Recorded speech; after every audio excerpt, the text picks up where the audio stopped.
on the ban cards like I did previously. LGD, as much as they have had Lock play, it's really interesting to see how much it is that Lock is being banned away on the first pick side. Usually you see Lock banned away on the second pick side because you don't want it first picked, but both of these teams now going, actually, we don't feel comfortable first picking it, and we think you're going to be happy to take it in that first round for yourself. Yeah, a little bit surprising to see both of them opt towards that same strategy. Normally, if you see a strong champion being banned on the first pick side, like TES did in Game 1, it's a sign that they specifically don't want to play up against the Lock, but perhaps LGD also just trying to avoid that and knowing that there are other power picks at their disposal here with this B1. It's going to be the Rise, Hover, and eventual Lock for Tangyuan, as he gets his hands on a champion that both can do a lot of damage and also have an impact early across the map. Absolutely, and I do wonder if this is going to indicate that they want to just, again, go in for this heavy aggression style. TES already setting themselves up better for being able to play into that, taking the Lucian early on. The Lucian Milio has been such a high priority combo as well, and that's a combo that you can really play around early on. That gives you a prior lane right here. There's very little that LGD can actually take into this to keep themselves in a position to actually fight back. One of the few things that might have been able to would have been the Ezreal Karma, but they banned away the Ezreal. What will the response be here for LGD? Of course, Lucian Milio can get out to a very early advantage, but maybe you don't scale as well as a Cog Lulu, and that's going to be the selection here for Shaoye and Crisp. A very different look in the first phase of this draft here for them. Absolutely. I mean, at this point, the Cogmore has not been popping up very often. In fact, this is going to be the first one that we see in the LPL recently. I think, obviously, as we said, right, the stats have been a bit weird, so not entirely certain on that one, but I don't remember having seen one. Cogmore Lulu hyper carries coming through, so they are not looking to play as early on as they did in the previous game. TES getting themselves a jungler which can go for a lot of ganks, has some pretty decent scaling as well, and now they can heavily focus out this jungle pool from LGD and make it so that Heng isn't able to get one of his most comfortable champions. Yeah, I think both teams saw the bot lane pool get pinched mightily in Game 1 and decided they didn't want that to happen again in Game 2. So they locked their ADCs in very early on. It seems like the mage is not as high of a priority, at least so far, between these two teams in this best of 3 series. Now we're going to see the junglers getting targeted just a bit with that Trundle ban on TES's side. LGD taking the Renekton away from Zuian. And right now they just need to ban away other champions that are going to give them real problems early on in these lanes. In this situation, I think the Renekton makes a lot of sense. I think you could also potentially be looking at taking away something like the Ambessa as another champion that can give you a lot of power, some good late game fighting as well. I really do think that this is a good shout as well to get rid of the Xin Zhao, a champion that could have made the Lucian pretty useless later on. Obviously, there's just pop the ulti, you can step away from this one. And so right now, do they just want to grab themselves their mid laner in this situation, play anything nice and standard into the Rise? It is just going to be this Syndra. Usually we'd say, oh, could it be in the mid lane? But I don't think I've seen Lucian mid lane in this split, even though this is the lane swap split. It feels like we haven't seen it in years at this point. Yeah. Would be really doing a throwback, not all the way to League Classic, but back to like 2021, 2022. Players like Xiao, who of course making a huge name on that pick specifically. LGD looking to finalize their draft, and they see a lot of, maybe non-tank killers on top esports' side, and they say, okay, we'll lock in a Mundo, who's going to get buffed up by this Lulu as well. Final pickup for them being Burdol's and Bessa, and the final selection on top esports in response will be an Olaf for the top side of the map. Okay, really interesting drafts. Very different looks over on the LGD side. They're looking to play a lot more around the later stages of this game. Cogmore Lulu takes a while to ramp up. Same thing with the Rise, same thing with the Ambessa in some ways. There's some level of early skirmishing power, but not into this TES roster. TES are the ones who are going to control the early game right here. When they get into the mid to late game, though, if they are not super far ahead, could begin to struggle. Just a fascinating turn of events here. LGD really have thrived off of playing these very aggressive early game focused compositions, and now they're really taking a step back and deciding that they feel confident enough to out team fight top esports team that made it all the way to MSI just a split ago. Some really wild picks here in just game number 2. Things like that Mundo and the Kog'Maw, we don't see them very often here in the LPL. And I'm curious to see how it's going to work out for LGD as they look for a 2-0 sweep over the former number 2 seed. They put themselves in a bit of a weird spot, as we said, right? With TES, they've got themselves a lot more that they can play around early on. I'd be fascinated to see how much time we spend towards the top side of this map. Zuian has, as you said, he's not been bad. When looking at this TES roster, it feels like Tian and Shaoye have been pretty bad for them. Creme and JackeyLove have been pretty good. Zuian's just been kind of He's been there. He's been doing his job enough, but nothing particularly inspiring. He's got a lot of pressure on his shoulders with this Olaf.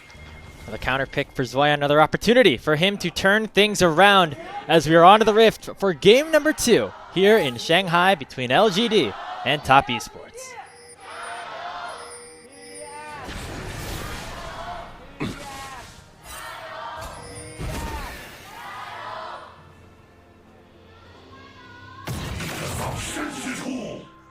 Alrighty, in we go.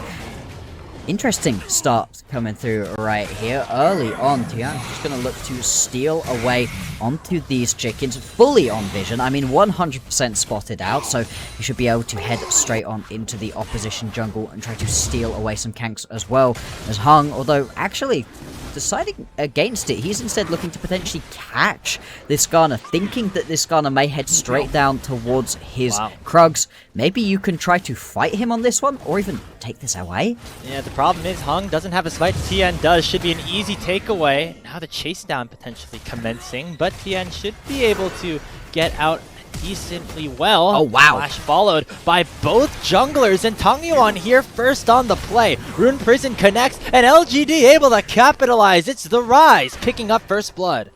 There's now going to be red buff on Tangyuan as well, as if Creme's laning phase couldn't have potentially been hard enough here.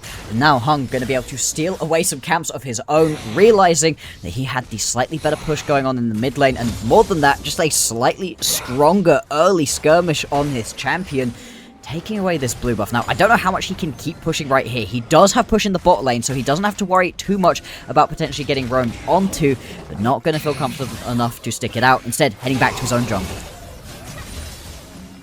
That was a very bold call, but one that ends up working out here for Heng.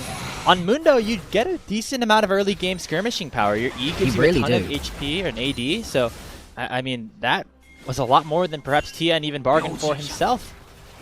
Exactly, and it's not like Tangyuan wasn't also going to be able to lay down the damage as well. Fire definitely helping in that situation. And now, some chickens to steal away. Zuian here to just cover off for his jungler, expecting to potentially have things taken. Zuian going to go in here. And now Tangyuan going to get spotted out here by the Skarner as well. Zuian against Heng going to be a win towards the top laner of TES. Lands the final E to get on the board first in the top lane. And there we go. This is the other worry, right? Because you've decided to go for this odd pathing, trying to steal away onto the chickens. It's well read as well to come along and getting that early kill onto the Olaf. So critical. As much as we talked about this being an early comp. Ooh. Shaoye flashing forward onto JackeyLove. The Lucian Millia with the PTA damage, though, still going to be good. It is a 1-for-1 trade with the wave pushing in favor of LGD, so a small win for them. But you really like to see the firepower that this LGD composition is working with. Yeah, he does. Still, JackeyLove, hang on, Creme flashes away, flash for flash trade in the mid lane. JackeyLove able to pick up that kill, whereas it was Crisp that grabbed it on the other side of things. So TS actually going to be happy enough with the way that that one has worked out. And a very, very explosive first 4 minutes of this game, Grapes. Not really too much to write home about at this point, but the fact that TES's composition that needs to go early is getting some early kills fills me with a lot more hope for them than I had in the previous game. You know, I say this partly in jest, but you remember the Ardent Sensor meta back in Season 7 when Lulu was very popular. Sometimes giving the kill over to the support early isn't the worst thing. Obviously not the complete desired outcome here for Shaoye in that situation, but at least you're going to help accelerate Crisp to get to a position where he's going to be able to pick up that first item a little bit earlier. Might be that Ardent Sensor, might be something else to really help get this Kog'Maw get even further online. Yeah, I'm trying to steal away some of these walls right here. We'll be able to get away with this one. Should be able to just head straight back on over this wall as well as Heng arrives. Yeah, all good in that situation. And boy, I have an unpopular opinion about that Ardent Sensor meta. That was my favorite meta in the game up until this one. This has now replaced it as my new favorite meta in the game. Surely you thought Season 9 was more fun if you thought this meta was fun. No? I loved the Ardent Sensor meta. Nothing brought me more joy than watching supports desperately try to get to that first item. Seeing supports get gold they had no right to get because Ardent Sensor was so strong. Banner of Command. Oh, all of that was so much fun. Honestly, knowing you makes it actually a very fair amount of sense. Yeah. Given your thoughts on the game as I've gotten to know you a little bit more.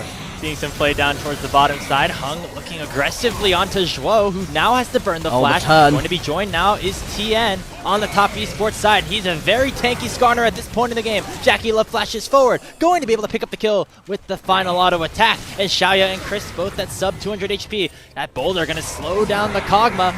Not going to be able to go down just yet. Now on the top side of the map, it is Burdol popping that Ragnarok, looking to chase down Burdol. And he's going to flash forward, so not finding the kill. Oh no! Burdol able to pick up just enough HP to win out on the 1v1.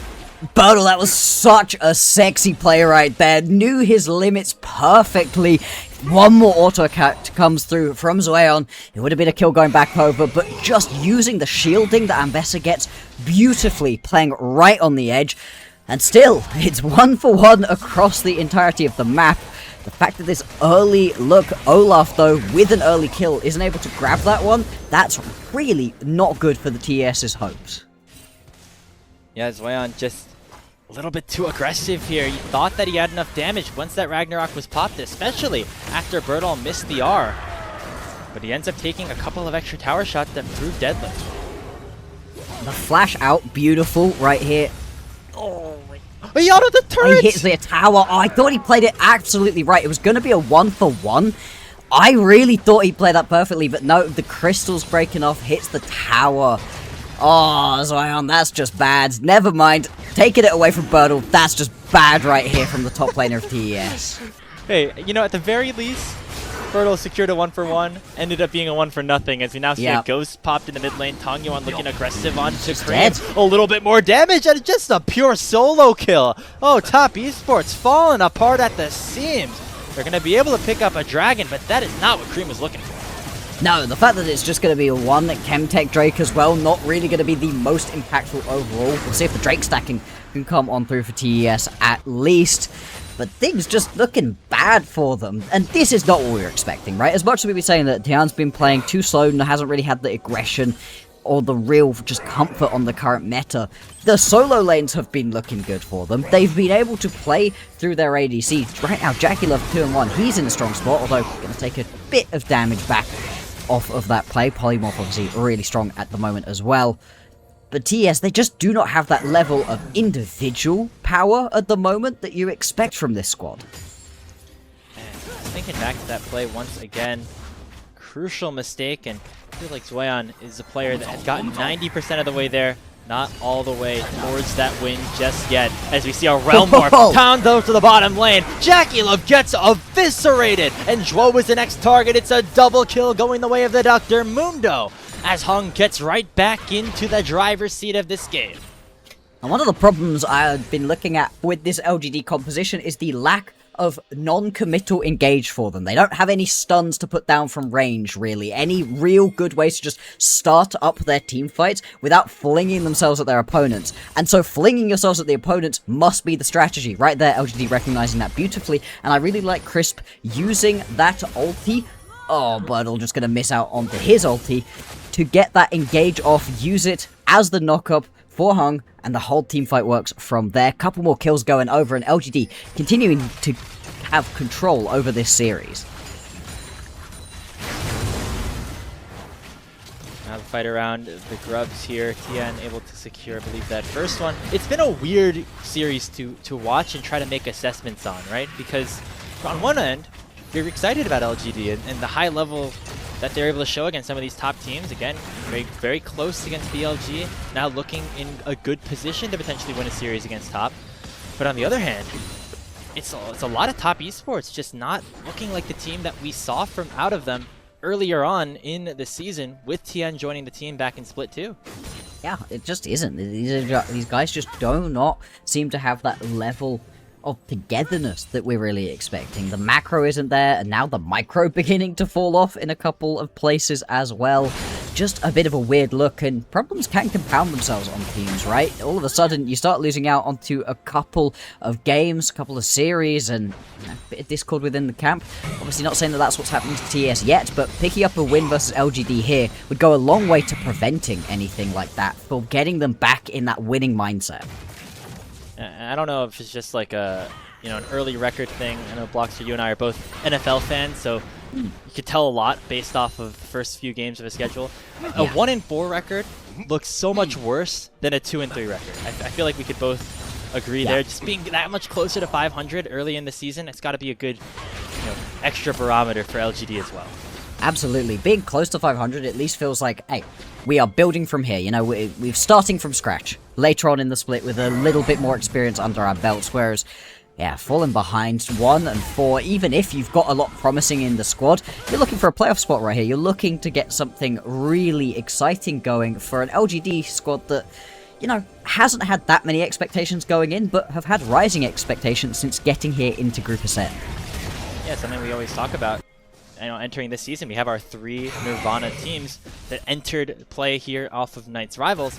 One of them's going to get a free berth into the postseason at the very least. Obviously, teams like JDG struggling a little bit, Top Esports maybe as well. But if those 3 teams do finish towards the bottom of the standings, one of them is going to end up top 6, having to avoid that play-in series and guaranteeing them a spot in Group Ascent for the following split. So that is a big thing that both these teams are playing for. Because now we get a little bit of action down to the bottom side again. Zuian one-shotting Shaoye on the Kog'Maw. The wild growth was not enough, as Zuian able to get up to 2-1 in this score column. JackeyLove throwing out the calling on the top side as well, forcing Burdol down to 30%. He's not going to be as lucky in this situation.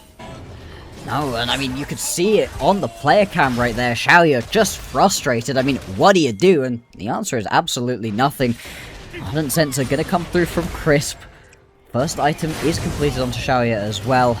Tangyuan still kind of trying to scrape together the components for him. Wants to get that Rod of Ages going as soon as possible. Wants to get himself just stacking up, but things not quite as good for LGD in this second game. They are going to have to really worry about this Olaf. They do have plenty of damage to try to burst this champion down, but if they're going to be able to, whilst withstanding all of the other champions TES have put together right here, it's going to be a big question. Next Drake has spawned onto the map, would be second for TES if they can grab it, and I think they really do want to. With all of the early power they have, this is the time to be scraping up as many objectives as you can.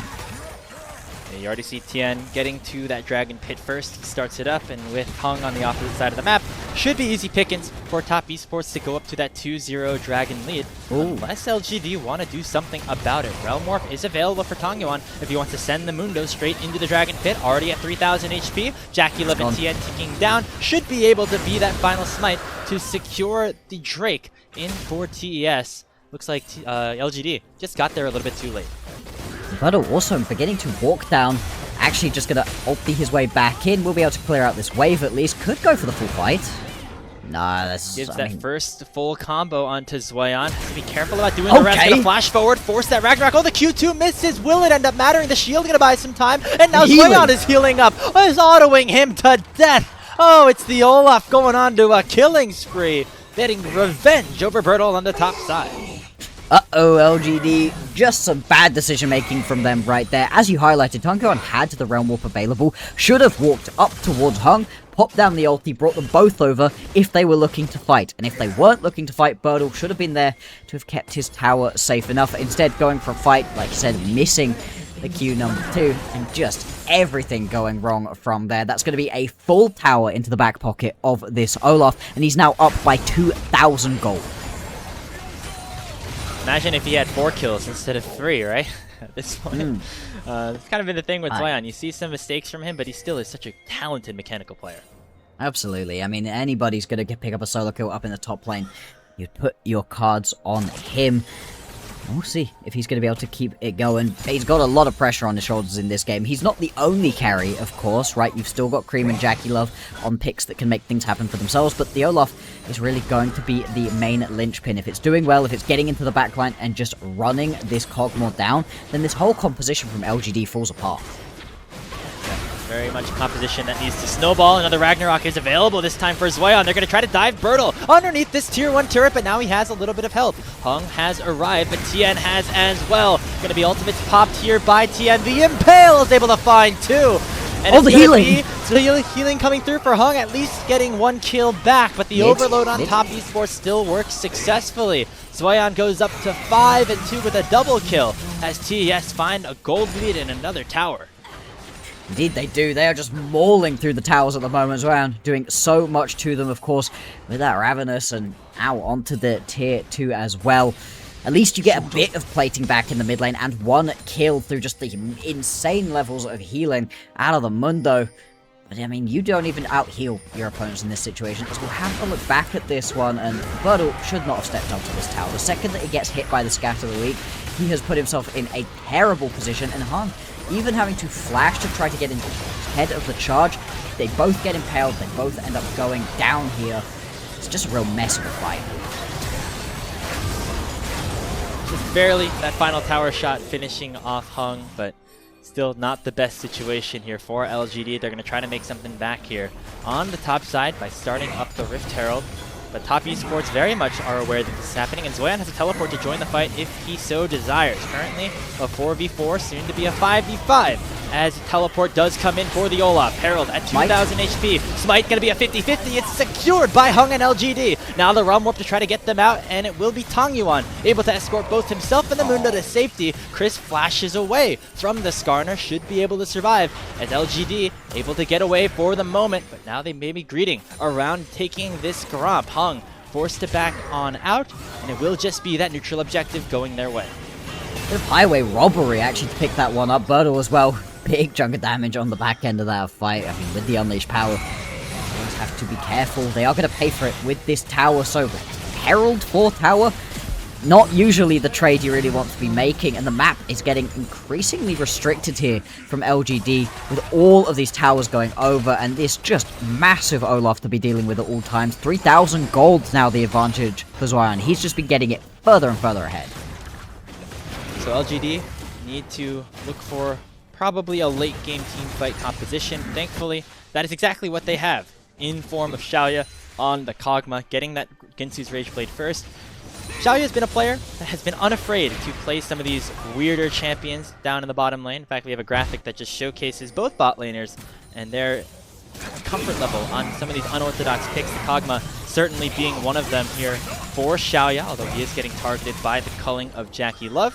Crisp and him both taken down to about half HP. But if LGD do want a chance to come back, complete this sweep, Shaoye is going to have to be a big part of it here on this Kog. Absolutely he is. And the Kog'Maw at the moment is in a really weird place. It's pretty good, but we just aren't seeing it a lot so far because you don't really want to be having as many of these enchanters in the support role. They're not quite as strong as some of these weirder picks we've been seeing, right? The Shens, the Camille's, and then just any of the engaged supports as well.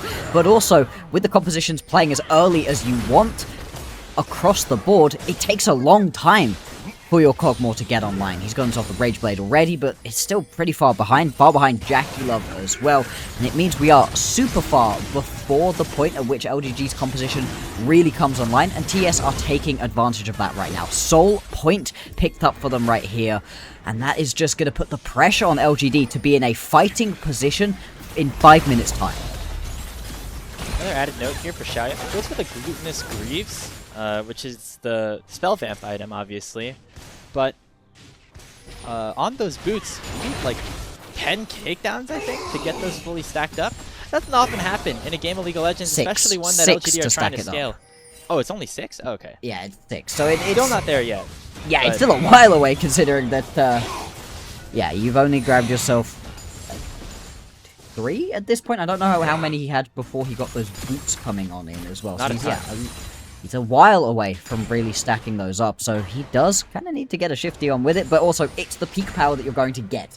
That is the best set of boots for the Kog'Maw if you can make it work. You love that extra Omni Vamp if you can get it, of course.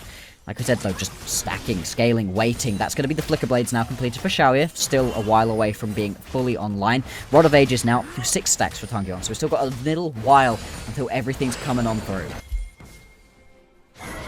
Yeah, hopefully by then Tangyuan will also have that upgraded Seraphs. Get to that 2-item spike for what will be a fight for a Hex Tech Soul in less than 4 minutes. LGD still on the back foot as Top Esports have really been able to bounce back here in this second game. It was not looking pretty in the early game, but they got that comeback going based off of some really good Olaf play by Zuian in the top side. He's got his second item in the Sundered Sky. Going to be nearly unkillable in these 5v5 situations. Absolutely. It's just getting a little bit tough at this point to really feel like there's ways for LGD to win right now. I'm not saying they can not win this game, as we've been saying, right? They have a lot of that late game power, but at this moment, TES's composition is online. They are at a great spot to be able to play this game, and looking to jump forwards now. Tian hunting, thinking about it. Doesn't really have any friends in the area, but he's just showing up with confidence of a man who knows his team is in a good spot. See the 3 richest players in the game right now, all Top Esports. Zuian leading the charge nearly at 10k at 20 minutes. We saw that JackeyLove earlier, his gold per minute was a little bit under 500. Zuian is right at that mark for just this game alone. Indeed. Big aggression coming through. You can see just the damage you can get. That second path from JackeyLove is big. He puts down the culling, not really going to do too much. The defense of this tower, though, getting significantly harder. Shaoye has over half of his HP just chunked away on that little bit of engage, and you lose basically nothing for it right there, other than the ulti. And that cooldown will be available before that next dragon comes up. Top Esports continuing to find opportunities to impact the side lanes as LGD really are forced to go between a rock and a hard place, either lose a turret top lane or lose a turret bot lane. They're going to continue to feed gold over to Zuian, as now it is JackeyLove and Zhuo also pushing here on the mid lane tier 2. One thing is for certain, that is Top Esports are in a great position to win this Dragon Soul fight that is happening in about 105 seconds. Over the course of the last 5 minutes, it has been LGD just desperately trying to scrape together as much gold as possible. Like I said, Seraph's going to come on through from LGD, so, you know, they're getting things. They are beginning to pull together these items, but we just haven't seen any evidence of them being in a spot to be able to actually win fights right now. And they potentially find a pick right here. Creme stepping up isn't going to be able to get any real looks in. As players begin to amass here in the mid lane from LGD. Love another level onto Shaoye, getting to level 12, maybe just a little bit more health and a little bit more AD that he can work with here in a decisive team fight. Tian eats a lot of damage and is forced to use the Ixchal's impact defensively, as now the Skarner is at half HP, still has enough time to reset and rejoin his team before the dragon spawn. Indeed. Big chunk of damage, and he doesn't really have too much healing available to him unless he can get close enough to go hit someone. Instead, looks like he's just going to take a reset, and part of the reason you can do that is because of the pressure coming through on the top lane from Zuian. You can't just send one person to deal with him at this point, and you're just getting dragged around the map. Now health bars beginning to disappear from LGD's side. They're going to lose 2 towers for this play. Uh-oh, and maybe more. I mean, yeah, there's a pink ward there, but Top Esports very much know that Shaoye is trying to pull off a reset, and now that will be delayed even further. And I think at this point, this soul is just gone. There's no position where LGD can win this fight without their marksman at the 5v5. There will be a reset coming through from Shaoye as TS just trying to push LGD away from the Dragon Pit. Heng has the Master Dosage still available, but he's going to have to use it sooner rather than later, or else he's just going to go down. Already has that ultimate popped its way on and starts up the Dragon. Again, it will be Hex Tech Soul available for TES, and they're just boxing LGD out of the pit. They have no opportunity to get into there. It's gone. And it will just be the Dragon Soul being secured by TES. Scout of the Week lands onto Heng. They're able to pick up the first kill in the fight, and public decision goes on to JackeyLove. Tangyuan pops the ghost, able to get away. And Shaoye just all too late to that team fight. Jungler for LGD down, as Top Esports will pick up the soul and a look to make it a 2-for-1 special with the Baron on their minds. It's just a better read on the meta from TES in this situation. Early game compositions win out. They've been able to just get everything across the map. The soul coming on through. Baron going to be completed as well. And with all of the towers they've cracked at this point, they could be looking to send us to a game number 3 very soon. Oh, not only do they lose the Baron, they almost lose their support. Crisp has to pop the Wild Growth just to stay alive. So the gold lead goes up to 6,500. Burdol's going to get a little bit back here with this bot tier 1, but it's not nearly enough to send LGD into an advantageous game state. It is top esports running the rift like they just did around this dragon fight. Indeed, it's just that they're just getting boxed out. You said it. There's no ways for them to step up at the point at which Heng had already had to pop out that ulti. As we're just watching the picture-in-picture as well as, oh boy, okay, Heng just taking so much damage. It doesn't even feel like this Mundo's tanky at this point. Yeah, I mean, those two items really not doing too much for him. You can see the Heartsteel stacks, only one on each side. This is my problem with junglers going Heartsteel in pro play. You just don't get a ton of chances to stack that up. Both Heng and Tian losing out on some value there, but there still is Baron buff available for top esports, and JackeyLove is making the most of it. That culling nearly kills both bottom laners, as this Lucian is fully online. Has that second item, looking for the third as the Dragon, or the Baron buff I should say, making good work of this inhibitor tower. Top esports trying to crack open this base at the 25-minute mark. They can just keep pushing on right here. I mean, I don't know how you step up as LGD. Another scatter onto Shaoye. He's less than 100 HP already. Has to head back to base, and the inhibitor is getting bursted down. TES forcing top LGD back to their own base. Creme throwing out scatters left, right, and center to make sure that LGD are never in a comfortable position in this one. 5v5 still open on the map, and some resets have come through. Scatter of the week once again, landing onto the Kog'Maw, who has not been able to do a damn thing in this game so far. Nexus Tower is now exposed as Zuian pops the ghost. Tian still very healthy, still looking for an engage, and they're gonna find it onto Burdol. The unleashed power sends him right back to the grave, as the Nexus will now be exposed, and LGD will lose game 1, game 2, just as quickly as they won game 1. We're headed to a decider here in our second series of the day. Early game compositions win games at the moment in the meta, and you just never get online as LGD. Welcome back, Zuian. He heard us talking about him. He heard that we were not particularly inspired by his play at the start.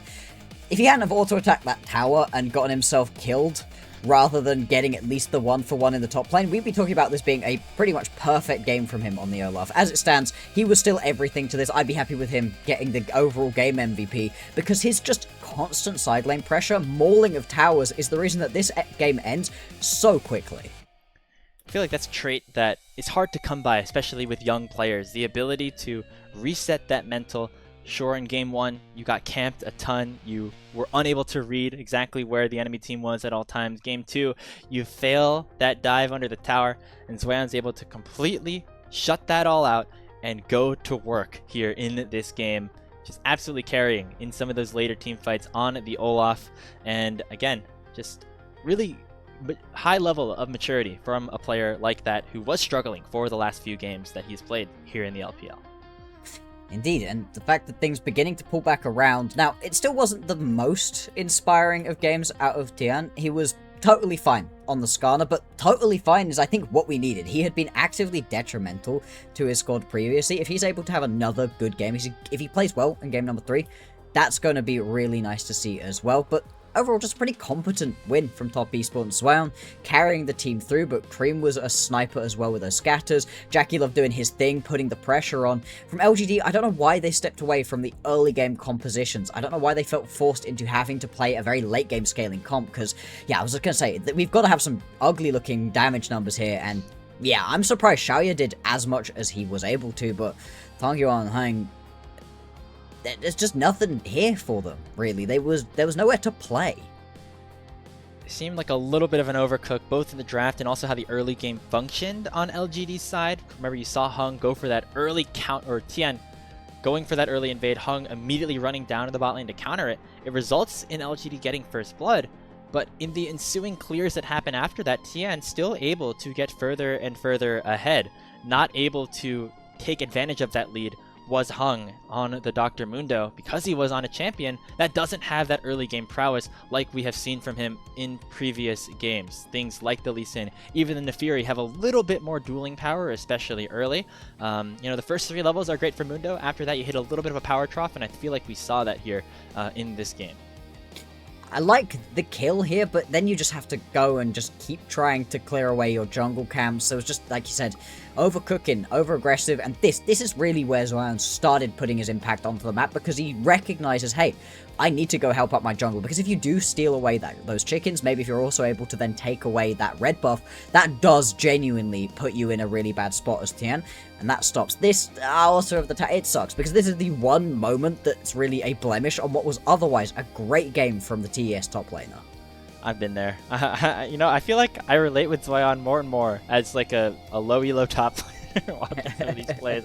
There's a lot of like mistakes that you would see from somebody like myself who's not very good at the game, and then also from somebody like Zuian who is just very new to the game as a whole, right? This is his just second competitive split at the tier 1 level.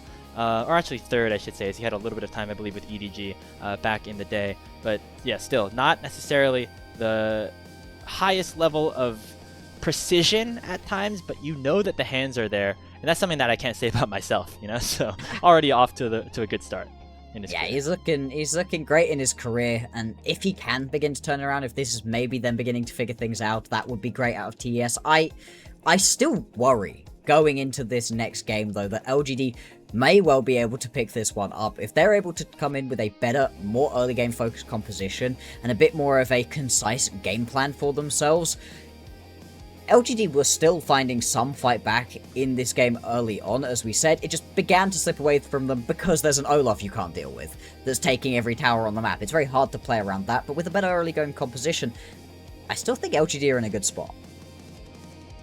Yeah, I still liked some of the plays that, you know, Heng went for in the early game, just maybe not all of them, right? And then once we got towards the end of this game, it really just was a snowball that, you know, LGD were unable to control. Zuian played really well. Again, want to give some credit to Creme in the mid lane, landing some really nice scat of the weeks in these team fights after the Baron buff ended up going down. And even Tian, right? He died level 2, I guess it was, there on the Skarner, but then was really able to neutralize things. That's not something that we always see out of him, but able to make sure Heng didn't get into just an out of control position on this Mundo. That's credit enough that you can throw towards a player like him.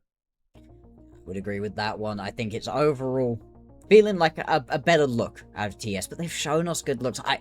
I'm not convinced, right? I'm very willing to be convinced by LGD, I think, because they're playing in a really fun way. I need a lot from this team to really begin to believe in them. A very deserved player of the game right here from Zuian. A single mistake and everything else was awesome.